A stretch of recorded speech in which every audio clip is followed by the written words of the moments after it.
Bonjour, c'est Ursule encore. On est le 15 octobre 2023. Alors, je viens sur la trompette aujourd'hui encore et je viens proclamer le retour de notre Seigneur Jésus-Christ. Amen. Alléluia, soyons tous bénis, soyons remplis de sa joie. Amen.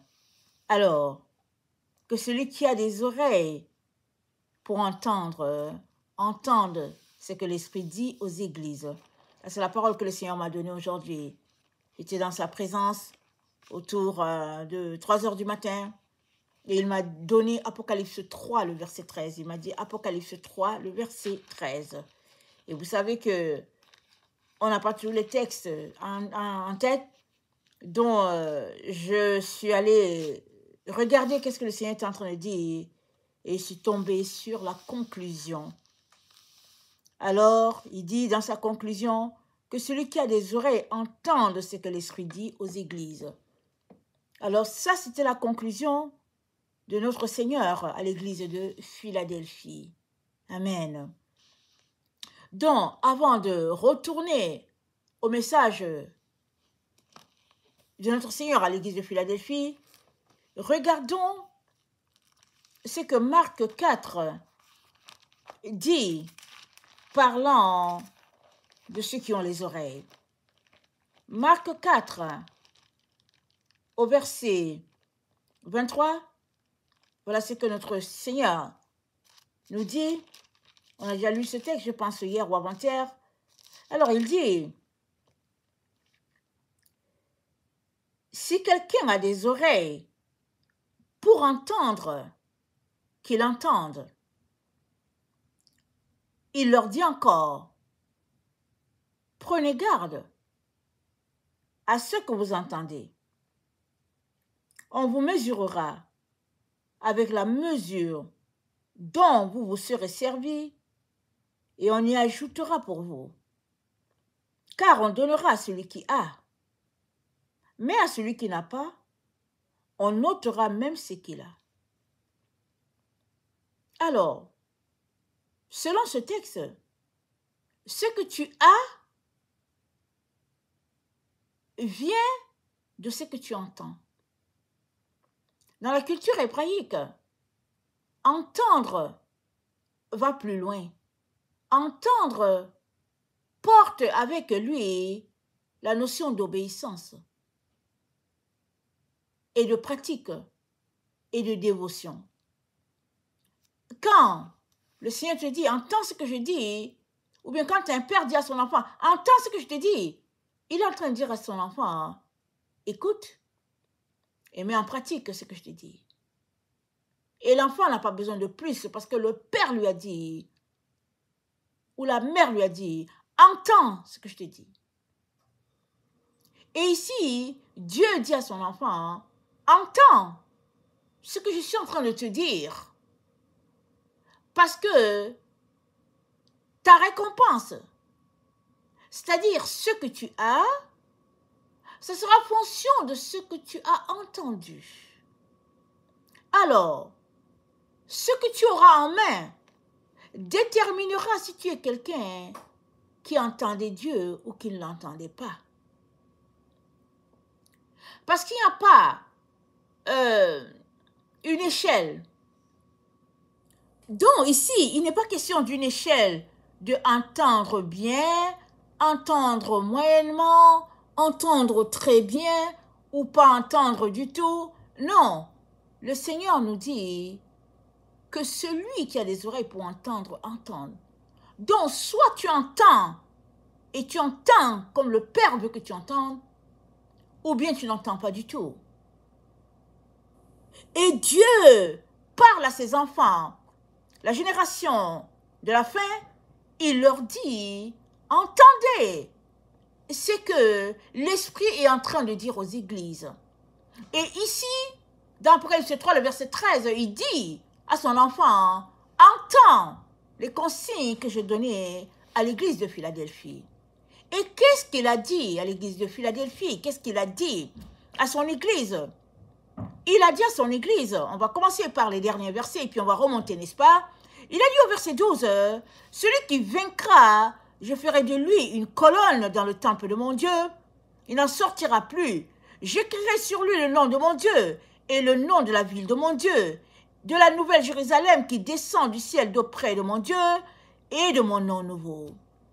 Alors, Dieu a une promesse pour les vainqueurs de ce temps. Ils seront des colonnes, c'est-à-dire des piliers dans la maison de Dieu.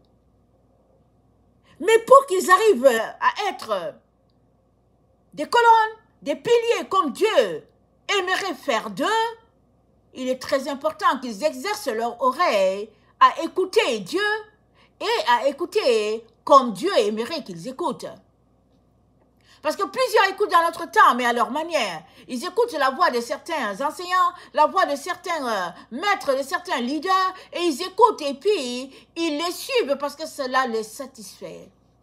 Leur chair est contente de savoir qu'on a prêché comme ils aimeraient entendre.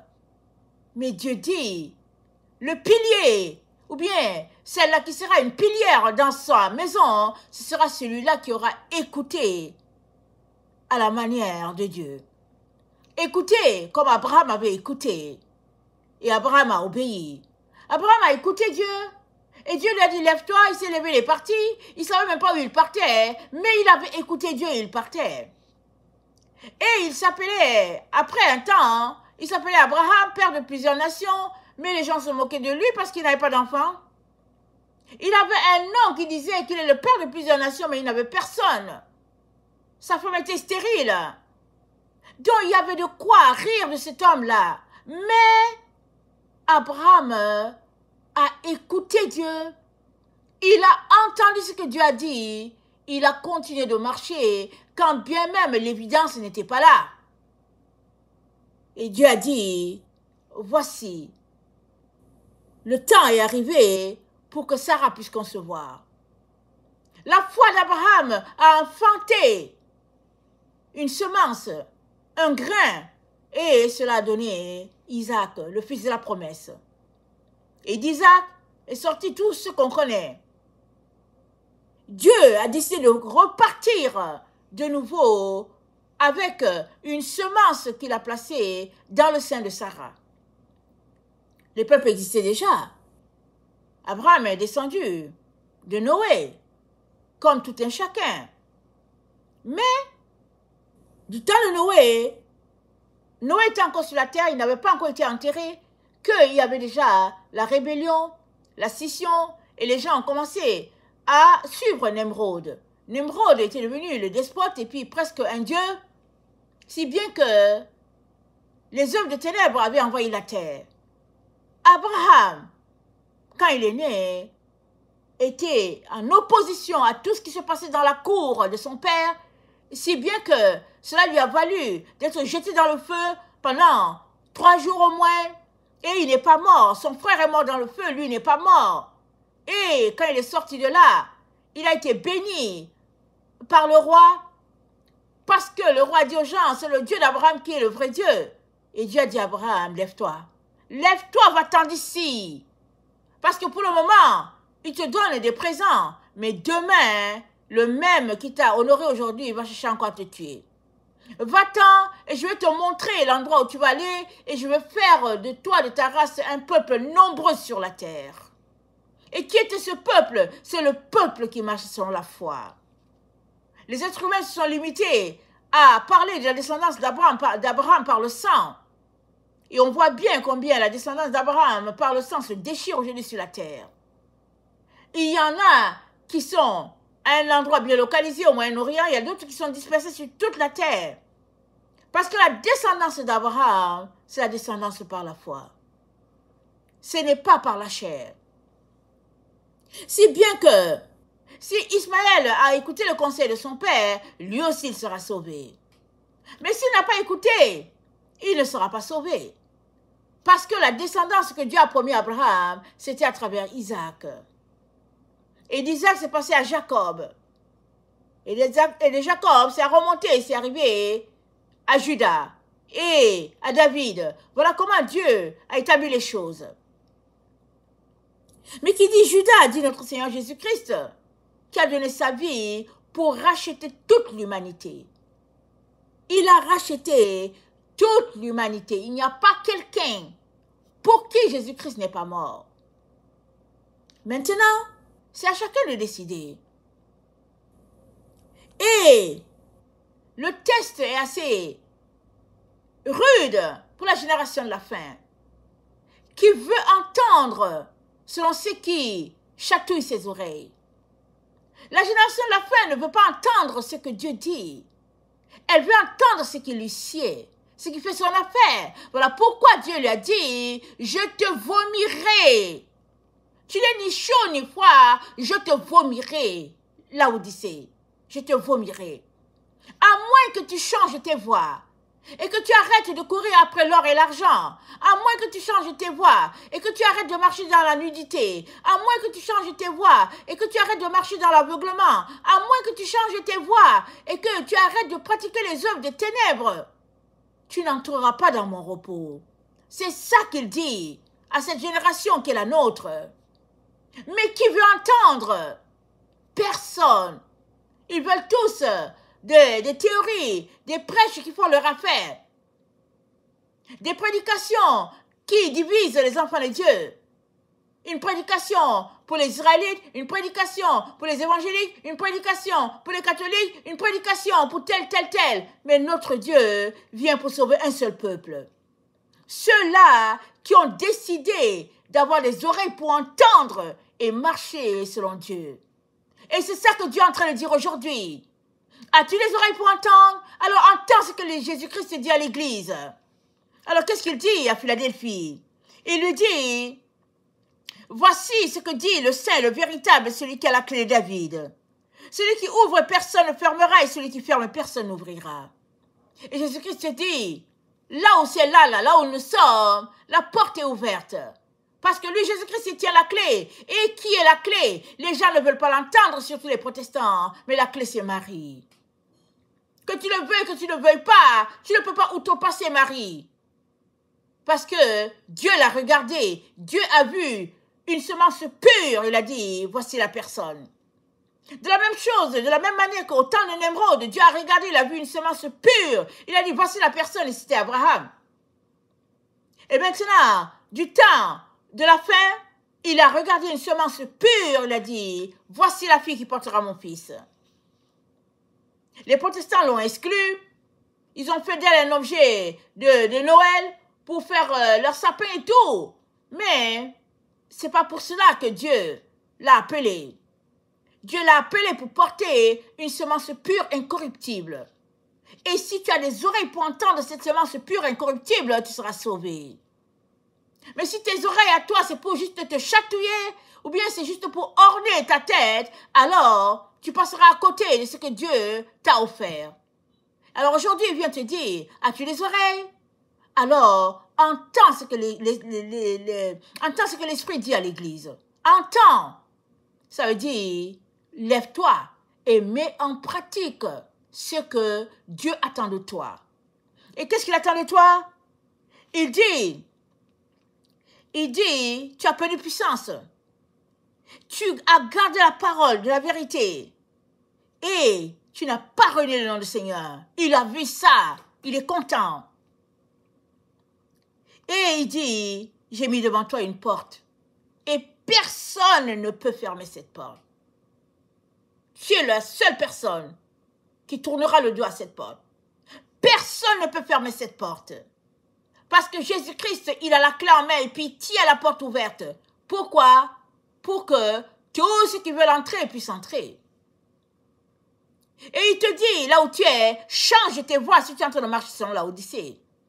Si tu es en train de te convaincre que non, ça ne se peut pas, ça ne se peut pas.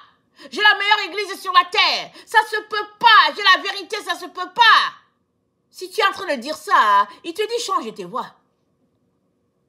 Parce qu'il y a un seul chemin, une seule vérité, un seul baptême, un seul sauveur, un seul Dieu, un seul Saint-Esprit. Il n'y a pas mille. Et si tu marches et que tu te mets à pratiquer toutes les autres religions, et puis les dénominations, il te dit, tu appartiens à l'église de Satan. Oh oui, tu appartiens à l'église de Satan si tu es en train de pratiquer tout ce qui se passe dans les dénominations. Les gens n'aiment pas entendre cela. Parce qu'ils se disent, mais je suis Jésus. Mais quel Jésus es-tu en train de suivre? Le vrai Jésus, celui-là qui est mort sur la croix pour toi, le fils de Marie, lui, es-tu en train de le suivre? Ou bien es-tu en train de suivre un Jésus fictif, inventé de notre temps, juste pour chatouiller les oreilles des gens? Quel Jésus est le tien? Parce que celui-là qui te sauve, c'est le Jésus-Christ, le fils de Marie, celui qui est mort sur le bois du calvaire pour toi. C'est celui-là qu'elle a porté pendant 9 mois, elle a souffert. Elle a connu l'ignominie, le mépris, le rejet. C'est son fils qui sauve l'humanité. C'est la semence qui vient d'elle qui sauve l'humanité. C'est le fruit qui vient d'elle qui sauve l'humanité. Et si tu es incapable de reconnaître la personne qui est ta grand-mère, alors tu as un problème sérieux. Tu es méconnaissant, tu manques de reconnaissance envers la personne que Dieu a choisie. Comment vas-tu faire pour traverser? Parce qu'on est dans le temps où Dieu récompense les œuvres de chacun. Voilà pourquoi il te dit, as-tu des oreilles? As-tu des oreilles? Alors écoute ce que l'Esprit dit aux églises. Amen. Et il dit à l'église de Philadelphie, ceux-là qui pratiquent les œuvres de Satan, ils vont venir se prosterner. Parce que la voix de Philadelphie, c'est la voix de la vérité, et Laodicée, c'est la voix du mensonge. Philadelphie, c'est la voix qui écoute Dieu, et Laodicée, c'est la voix qui méprise Dieu.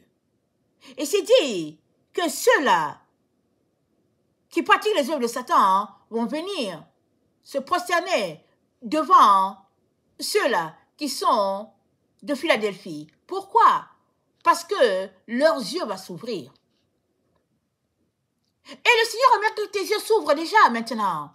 Il te dit, ouvre tes yeux. Et pour que tes yeux puissent s'ouvrir, il faudrait que tu commences par entendre ce que l'Esprit dit aux églises. Mais si tu refuses d'entendre, parce que cela ne fait pas ton affaire, alors tes yeux ne s'ouvriront pas. Parce qu'il faut d'abord bien écouter. Si tu n'écoutes pas quand le train est en train de siffler, de siffler, tu peux tout simplement te retrouver dans une coalition avec le train. Tout simplement parce que tu t'es distrait, tu n'as pas écouté.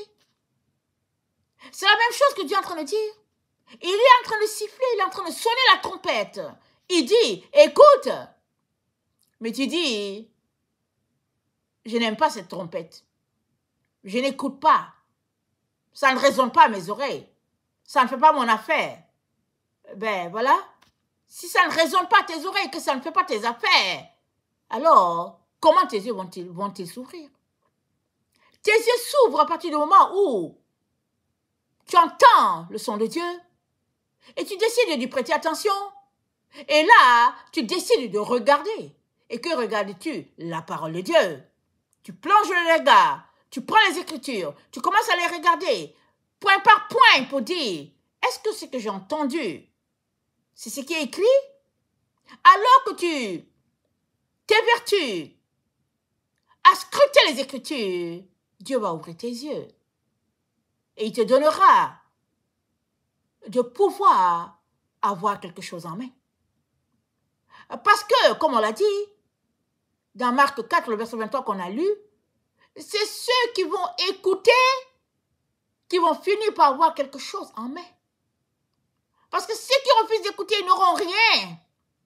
C'est-à-dire, ils n'auront pas une semence qu'ils pourront mettre sous terre et la semence va se transformer en quelque chose, en arbre qui va produire des fruits. Ils n'auront pas parce qu'ils ne veulent pas écouter. Et Dieu dit à la Philadelphie, parce que tu as gardé la parole de la persévérance, je te garderai. Alléluia. Es-tu en train de marcher sur la parole de la persévérance? Ou bien es-tu en train de marcher selon cet évangile-là? Celui-là qui fait l'affaire de plusieurs. Où Dieu dit sanctification, on dit oh non, ce n'est pas le message de Dieu. Dieu n'a pas de problème avec la sanctification. Dieu aime tout le monde, même si tu n'es pas sanctifié. Dieu dit purification, on dit oh non, ça c'est pas de Dieu, parce que Dieu, il aime tout le monde, il n'y a pas de problème. Dieu dit réveille-toi, on dit oh non, c'est pas Dieu, parce que Dieu, vraiment, il n'a pas de problème. C'est lui qui a donné que les gens puissent inventer la technologie. Donc on peut s'asseoir devant la télévision et puis devant Internet, faire ce qu'on veut. Une génération qui contredit tout ce que Dieu dit. Voilà la génération qui est la génération de la fin. Mais Dieu dit ici, dans cette génération-là, il y a une seule personne qui choisit d'écouter. Alors Dieu dit, cette personne-là, je vais l'établir comme une colonne, comme un pilier dans mon temple. Alléluia.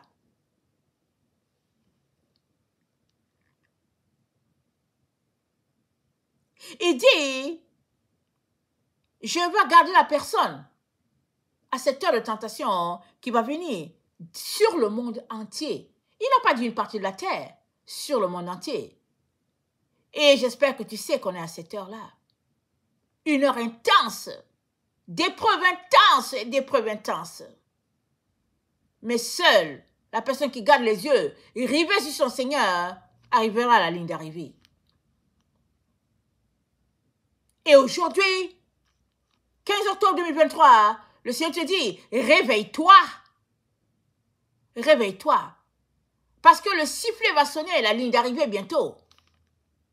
Ne te laisse pas tromper par ceux-là qui disent que c'est dans 1000 ans. Ils font des vidéos, ils disent que oui, l'évangélisation c'est dans 1000 ans, c'est pas maintenant. Ils disent, hé, péché, péché. Mais ça, c'est pas de Dieu. Quand bien même Jésus viendrait dans 1000 ans, on ne peut pas monter des vidéos et puis dire aux gens, écoutez, c'est pas maintenant, et puis voilà un Dieu qui est conforme aux faiblesses du monde. Ça, c'est pas le Dieu que nous servons. Le Dieu d'Israël, il a une seule voix, ça a été la même voix depuis le début, c'est la même voix jusqu'à la fin. Verset 11, je viens bientôt, retiens ce que tu as, afin que personne ne prenne ta couronne. Voilà le combat, des combats.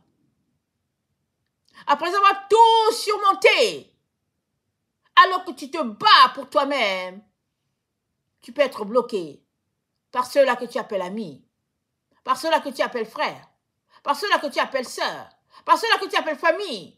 Voilà les personnes qui sont autour de toi. Eux, ils peuvent te bloquer d'avoir ta couronne. Pourquoi? Parce qu'ils font comme s'ils t'aimaient. Parce qu'ils font comme s'ils sont avec toi. Mais dans le fond, ils sont remplis d'aigreur et de jalousie. Et tout ce qu'ils font, ils bâtissent pour te faire tomber. Ils se réunissent pour te faire chuter. Ils se disent, comment est-ce qu'on peut mettre la personne dans un piège pour l'empêcher d'arriver à destination? Voilà pourquoi Jésus-Christ te dit que personne. Parce que le personne, ça peut être ton ami le plus proche. Ça peut être la personne à qui tu as le plus confiance. Ça peut être vraiment d'une loyauté avec la personne. Et finalement, c'est la personne qui va te trahir. Comme Jésus-Christ et Judas. Voilà pourquoi il dit que personne. C'est-à-dire, c'est à ton niveau maintenant que tu devrais exercer la rigueur pour ne pas te laisser distraire et emporter par toutes sortes de situations qui, au fait, est une situation juste pour te perdre.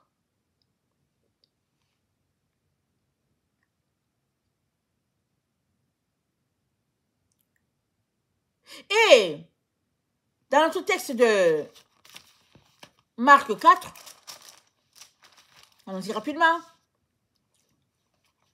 Dans Marc 4, au verset 24, c'est dit, on vous mesurera avec la mesure dont vous vous serez servi et on ajoutera pour vous. On y ajoutera pour vous. Quelle est la mesure que tu utilises? As-tu une mesure d'amour pour les gens? Dieu va te mesurer avec l'amour. As-tu une mesure de mépris pour les gens? Dieu va te mesurer avec le mépris. As-tu une mesure d'hypocrisie pour les gens? Dieu va te mesurer avec ton hypocrisie. Quelle est la mesure que tu utilises envers les autres? Qu'est-ce qu'il est en train de te dire? Il est en train de te dire, sors de tous tes mauvais sentiers. Et prends la bonne mesure pour mesurer les gens. Comment tu les mesures de la même manière que tu aimerais qu'on te traite? Si tu as soif, aimerais-tu qu'on te donne un verre d'eau alors donne un verre d'eau à ceux qui ont soif. Si tu es nu, aimerais-tu qu'on te donne un vêtement, alors donne un vêtement à ceux qui sont dans la nudité. Si tu as faim, aimerais-tu qu'on te donne à manger, alors donne à manger à ceux qui sont dans la détresse. Si tu es sans abri, aimerais-tu qu'on te donne un abri, alors donne un abri à ceux qui sont dans la détresse et qui sont dehors, qui ne savent pas où loger. Si tu te comportes comme ça, alors tu seras mesuré de la même mesure que tu auras mesuré les autres. Et Dieu ajoutera, parce que tu auras quelque chose. Et il sera content du fait que tu as quelque chose. Et il dira, ajoutez-lui. Mais si tu n'as rien, comme le troisième qui a pris son talent, qui l'a mis sous la terre, si tu n'as rien, parce que tu as refusé de mesurer les autres avec une bonne mesure, alors c'est rien que tu auras. Et tu seras jeté dans les ténèbres du dehors. Là, il y a les grincements dedans. Et c'est dit, on notera même ce que tu as. Mais tu n'as rien. Mais qu'est-ce que tu as? Pourquoi on va ôter encore ce que tu as? C'est quoi ce que tu as?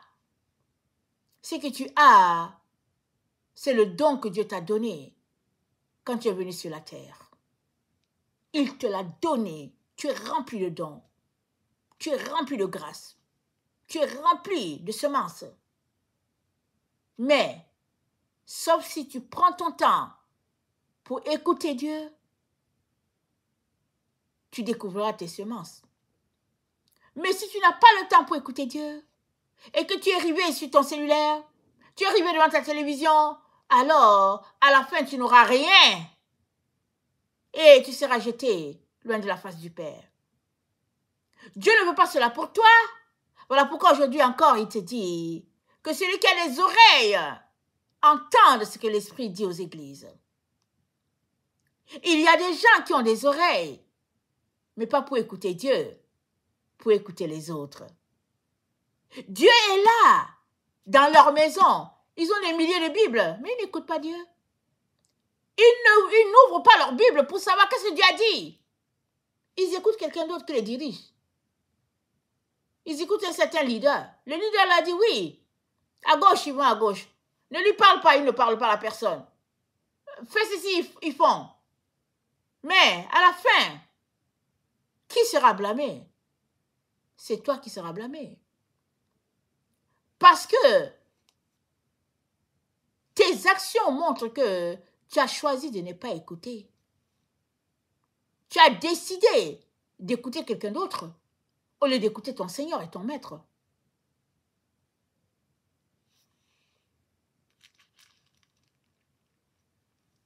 Au verset 24, il dit, prenez garde à ce que vous entendez.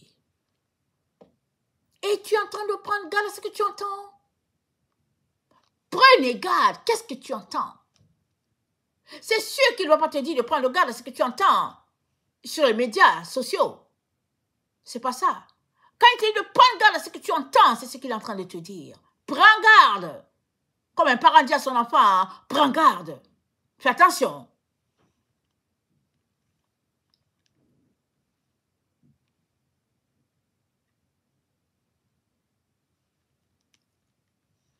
Et l'autre message que le Seigneur nous donne par rapport à ce texte de Apocalypse 3, le verset 13, que celui qui a des oreilles entende ce que l'Esprit dit aux églises, il est en train de nous dire que tout ce qui a été dit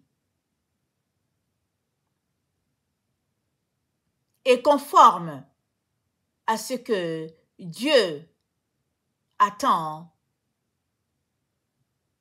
de ses enfants. C'est-à-dire l'église de Philadelphie est le reflet de ce que Dieu attend de chacun d'entre nous pour ce qui est du comportement. Voilà pourquoi il dit que celui qui a des oreilles pour entendre, entende ce que l'Esprit dit à l'église de Philadelphie. À l'origine, il y a eu quelque chose, il y a eu un départ. Les choses ont été souillées, mais Dieu est revenu encore. Et il a encore ramené la vérité. Et il a encore ramené la vérité. Et il nous dit, le 342, dans la concordance hébreu, après avoir donné Apocalypse 3, le verset 13, il a donné le 342 dans la concordance en hébreu. Ça veut dire, Dieu a placé l'inimitié entre les enfants de la femme et les enfants du serpent. Tu ne peux pas marcher avec le serpent et vouloir être sauvé avec les enfants de la femme. Seuls les enfants de la femme seront sauvés. Seuls ceux-là qui auront choisi la semence incorruptible que l'Éternel a placée, eux, ils seront sauvés. Et les enfants de la femme, ils viennent d'où? Ils ont été sauvés par Jésus-Christ qui est mort sur la croix. Mais le fruit qui est Jésus, il vient d'où? Il vient d'une personne qu'on appelle Marie. Tu es incapable d'honorer la souche, la racine, la base, tu es incapable de l'honorer. Alors, tu te retrouveras avec ce que Dieu ne connaît pas. Parce que Dieu honore toujours ses serviteurs. Même si la chose que la personne a fait, c'est si petit, Dieu est un Dieu de reconnaissance. Il reconnaît ceux qui sont à lui. As-tu fait un tout petit service? Dieu va te dire merci. As-tu béni quelqu'un qui est pauvre? Dieu dit, c'est lui que tu as béni. Et il dit, c'est à lui que tu as prêté cela. Dieu est rempli de reconnaissance. Tu es ingrat, incapable de reconnaître, d'élever le nom de Dieu, de rendre à César ce qui est à César et à Dieu ce qui est à Dieu. Tu es incapable. Tu ne te retrouveras pas avec les enfants de la femme. Tu ne peux pas. La seule manière pour toi de te retrouver avec les enfants de la femme et un jour célébrer Dieu parce qu'il a fait une œuvre extraordinaire, c'est que tu sois capable d'honorer celle-là que Dieu a honorée. Du haut des cieux, il a regardé, il a dit, voici la dame, la voilà, c'est celle-ci là, c'est elle qui va porter mon fils. Qui es-tu pour dire qu'elle ne mérite pas d'être honorée? Qui es-tu pour te comporter avec mépris, avec tant de mépris envers celle-là qui a donné un sauveur à l'humanité et après dire que tu veux être sauvé? Que celui qui a des oreilles entende ce que l'Esprit dit aux églises. Tu as besoin de changer ce côté-là de ta vie si tu veux te retrouver parmi les enfants de la femme. Et notre Dieu a les bras bien grands ouverts pour t'accueillir, pour accueillir ta repentance. Mais si tu penses que tu es arrivé parce que tu es appelé protestant et qu'on t'a prêché le mensonge et qu'on t'a planté le mensonge et que tu demeures dedans, tu te retrouveras avec ceux de la synagogue de Satan. Parce que les demi-vérités, ce n'est pas la vérité du tout. Ce qui est vérité, c'est la seule vérité, celle-là que Dieu a établie. Il y a une seule vérité, et puis elle est divine, et puis elle est de Dieu, et puis elle n'est pas divisée. Tu veux être sauvé? Alors, pratique les œuvres de justice, marche sur la lumière, et sors des voies de l'hypocrisie. Et rends à César ce qui est à César, et à Dieu ce qui est à Dieu. Honore Dieu dans tout ce qu'il te dit de faire. Et alors, ton salut germera. Que celui qui a les oreilles entende ce que l'Esprit dit aux églises.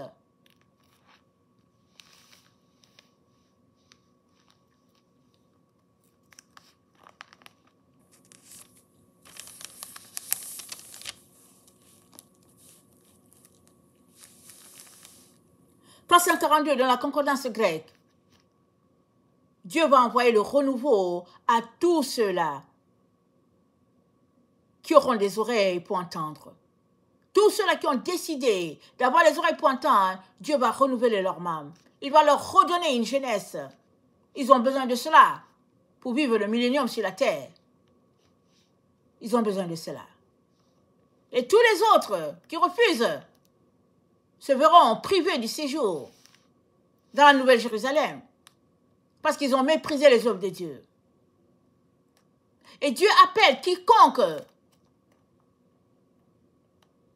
veut partir d'un nouveau pied, Dieu appelle quiconque à lui donner sa vie aujourd'hui. Les jours sont comptés. Il ne reste plus beaucoup de temps. Il n'y a pas de honte à dire, j'étais égaré. Je marchais sur la mauvaise voie, mais là, j'ai repris le bon chemin. Il n'y a pas de honte.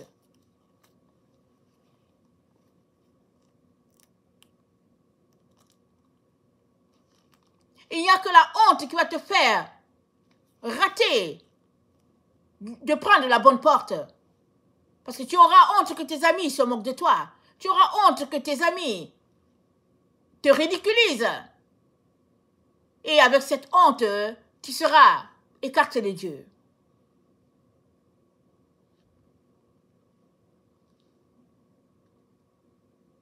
Et Dieu t'appelle. Il a les mains tendues aujourd'hui encore, il te dit, viens à la vérité. Laisse les voies du mensonge.